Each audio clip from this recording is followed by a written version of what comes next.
Welcome back, friends. We are in lesson number 6. In lesson number 4 and 5, I told you what sprites are, and I introduced sprites as these wonderful, special, obedient friends who are going to listen to all the commands that we give them in Scratch. Now, in this video, we shall look at 3 ways that you can add new sprites to your project. Remember, when you first click Create, you get you get this project window, and you get by default this cat sprite, right? But I told you in the project you can have multiple sprites. So the question is, how do I get those sprites into my project? Well, there are 3 methods. The first one is to use an existing sprite from the Scratch library.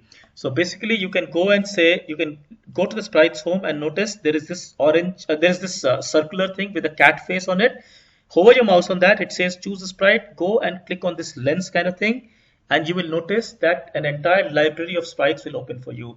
Whichever sprite out of these you want, you can just click on it. For example, let's say you want a beetle, you can click on beetle, and beetle comes to the stage as well as to the sprites home.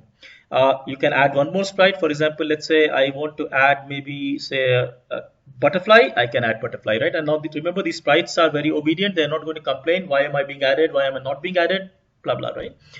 The second method is that I can choose to paint a sprite, right? So basically, let's say there's some character I have in mind. I do not have that image available. I can draw it. How I do that is that I will say, go again to choose a sprite, and this time I'll say paint a sprite, right? The second one, and this will open up a costume editor for me, which is like a drawing program, like your paintbrush. You can draw, for example, using these shapes, right? I can draw a rectangle. I can choose its color. I can maybe draw, let's say, a couple of lines here, and that becomes my sprite, right? So let's say this is my sprite. I mean, this is very simple, but students can be quite creative with these things, and they come up with some really beautiful stuff, right? Now, the third method of getting a sprite is to what is called upload a sprite, which means you can get a sprite from your PC, right? So click on upload sprite, the top one there, and now go and choose one of the images from your PC. So for example, I can choose, in this case, this flower, and I bring it in. This flower now is a sprite. Notice it looks a little large, so I can set its size to probably 50 or something, so it becomes small.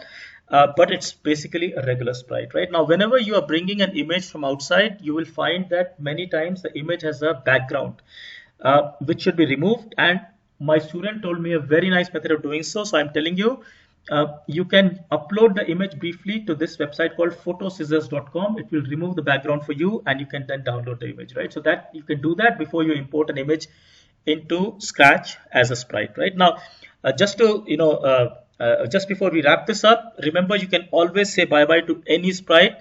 You say you do not want even this cat sprite, just go and click in its home, click on this button, and the sprite will go away, including the sprites that you created, right? So you can add sprites, delete them whenever you want to, right?